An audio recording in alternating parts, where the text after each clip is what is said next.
We've all turned our attention to Baker Mayfield, ladies and gentlemen. He is the new biggest story in the offseason QB domino mess, with Deshaun Watson going to the Browns. Also yesterday, Matt Ryan headed to the Colts. We're going to talk about that. I also want to get into Marcus Mariota going to the Falcons on a two-year deal, which is really a one-year deal with a team option for the second year.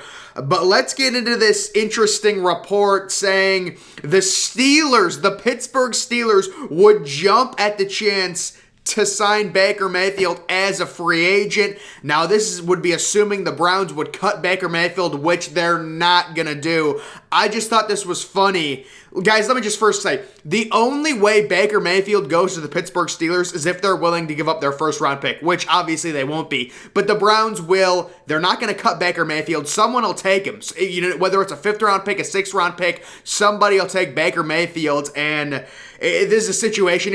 I thought it was a funny thing. Could you imagine Baker Mayfield starting for the Pittsburgh Steelers, a QB battle between Trubisky and Baker Mayfield, and then he starts against the Browns next year against Deshaun Watson? Oh, it would be amazing. It would be amazing. But this is a situation, the Browns are not going to be trading Baker Mayfield to the Steelers unless the Steelers want to give up a first-round pick, which they're not going to. And if the Browns somehow had to cut Baker Mayfield, which I highly, highly doubt, you would think Baker Mayfield at this point in his career, maybe a team like the Seahawks, maybe a team like the Panthers, if they, maybe want to wait on Malik Willis. I've said before, the reports with the Panthers are they really like Malik Willis. He's having his pro day today. There's speculation that Carolina might just draft Malik Willis at number 6 overall. That's when they pick in the first round. Will they take a chance on Baker? I would say Baker is a relatively safe asset to trade for. Whether you're trading a third or a fourth rounder, it sounds like the Browns originally wanted a first round pick for him. That's not going to happen. That was never going to happen. But you're always going to demand a high asking price, and then you bring it down. Now they're probably asking for a second rounder. I don't think they're going to get a second rounder. Maybe a team like Carolina, you've got Christian McCaffrey, you've got DJ Moore. I love DJ Moore. If I'm Baker Mayfield, you want to rebuild your stock, you're fighting for a new contract, you're on that fifth-year team option at around $18 million this year. You're trying to earn another contract, so it really comes down to a team like Carolina, a team like Seattle. We've talked about Seattle before.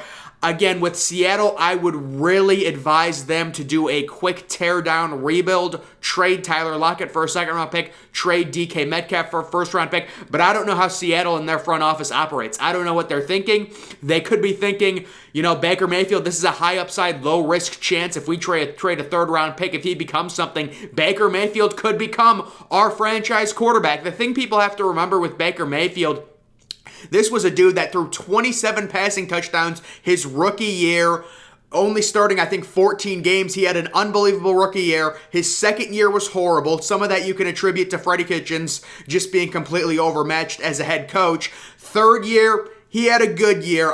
People were saying, he had like a top 10 QB year his third year. He had a lot of help. He had one of the best offensive lines in the NFL, one of the best run games in the NFL, decent receivers, not great receivers, but decent receivers. And then this past year, we know it was really bad. 17 touchdowns, 13 interceptions. You could attribute that to the shoulder injury he suffered the second game of the season when he was trying to make a tackle after an interception. But yeah, Baker is definitely an interesting asset, and I really want to get into kind of the Indianapolis Colts. And guys, I don't know if you've been looking at like the Indianapolis Colts team Twitter page. In a word, it just reeks of delusion. I mean, they're trying to sell Matt Ryan to be this MVP type quarterback. Yeah, Matt Ryan won an MVP and he definitely deserved to win an MVP. But the Indianapolis Colts, if I was a fan of the Colts and you're telling me I could have traded a third round pick for Baker Mayfield or traded a third round pick for Matt Ryan, I'll take Baker Mayfield 10 times out of 10. I don't understand what the Indianapolis Colts are trying to accomplish. This is nothing against Matt Ryan. Matt Ryan had a great career. He still can be an adequate, serviceable quarterback. But it seems like they're going through this Bermuda Triangle of kind of decent but not good enough quarterbacks where you had, Jacoby Brissett, then you bring in Phillip Rivers. He was, washed at that point. You bring in Carson Wentz. He's decent, but they don't think he's good enough and they don't like how he is in the locker room.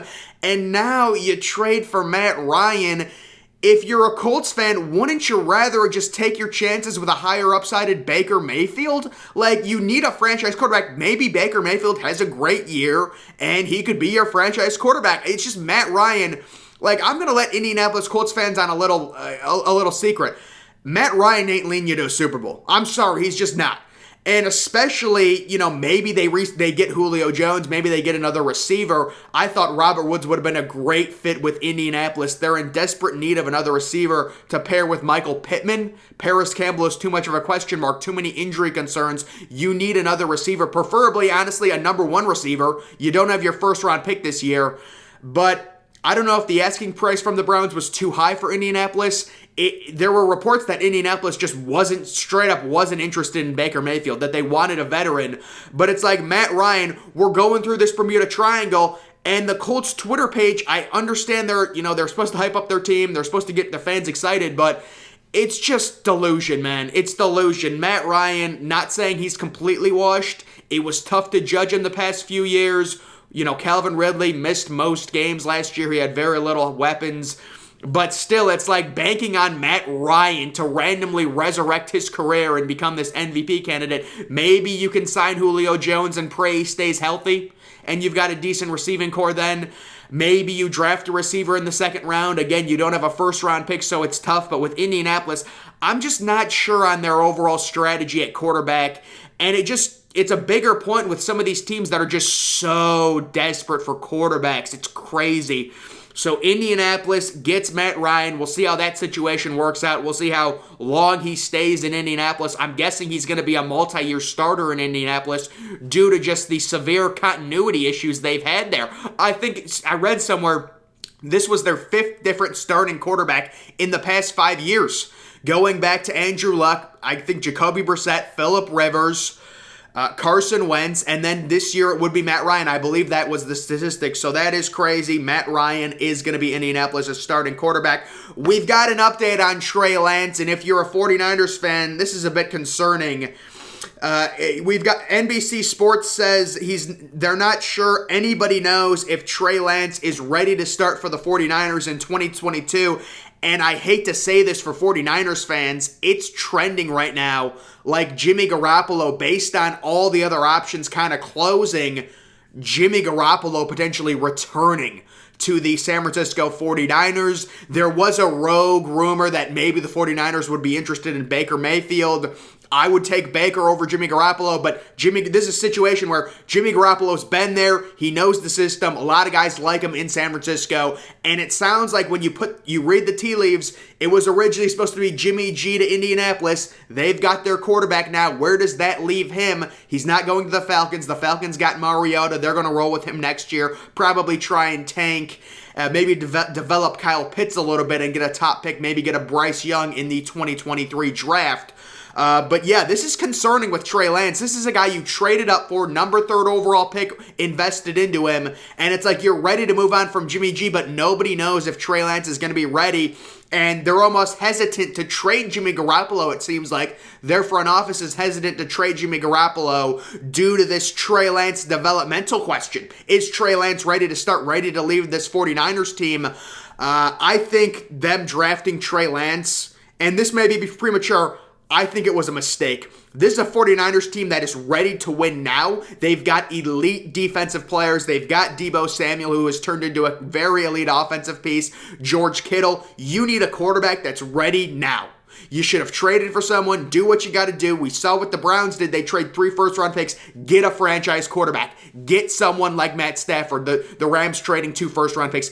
Get someone. Get a quarterback that's ready to go, that can be inserted right away, just like the LA Rams with Matt Stafford, and boom. You need to upgrade the position. Drafting a rookie when your team is ready to compete right now is questionable. It's the same thing with the Steelers, where you sign Mitch Trubisky, but I would expect the Steelers to also draft a quarterback in the first round and then have Mitch Trubisky compete with that first-round pick. And then if the first-round pick isn't ready, you start Trubisky. But at the same time, it's like this is a Steelers team that has elite offensive weapons. You've got an elite defense. Although they didn't perform at it last year, it's still an elite overall defense with Cam Hayward, with TJ Watt. Sure, you need a really good cornerback. Maybe you draft one. But it's like these teams, they're ready to compete, but they just don't have the quarterback. The Steelers and the 49ers, similar situations. Is Trey Lance going to be ready? That's something to look at. Another Urban Meyer update. It's just funny to read all this stuff as an Ohio State fan. So this is a piece from The Athletic. Ex-coach Urban Meyer routinely belittled and berated coaches and players in his lone season in Jacksonville. He made quotes like, "You couldn't get a job for more than $15 an hour" to players. Apparently, that's what it says. I'm not going to read all of this. It's quite long, but apparently he would say, my reaction as an Ohio State fan, I'm happy we have Ryan Day. I'm happy we have Ryan Day at this point with Urban Meyer. There's just some crazy stuff there. But the overall things that are happening right now, this was an interesting thing. An interesting tweet yesterday. With all the money given to Deshaun Watson and the draft picks to get him, Bengals still better than the Browns. There, I said it. Now, we have to, what is Deshaun Watson going to be suspended or not? Like, if I were to compare the Bengals and Browns, I would have to know, who is Deshaun Watson going to get suspended in terms of who's going to be better next year. If Deshaun Watson is not suspended at all, the Cleveland Browns are better than the Cincinnati Bengals next year. I know it's tough. I understand the Bengals made the Super Bowl, but if Deshaun Watson plays 17 games next year, the Cleveland Browns will have a better record than the Cincinnati Bengals. If he's suspended, sure, the Bengals probably will have a better record, and then the Browns would have to see what they're going to do there. We'll see the whole Baker Mayfield situation. He wants a chance to start next year. Obviously, it's a contract year. Carolina, Seattle. I've heard Detroit being a potential option. The options are limited at this point due to all the signings that have been happening. Jameis Winston back with New Orleans. I think they'll draft a quarterback in the first round probably to pair with Jameis. And then also the Jimmy G situation. Trey Lance, is he not ready? Is Jimmy G going to actually stay in San Francisco with all these options? With the quarterback options dwindling, there's only a few spots we could see Jimmy G landing.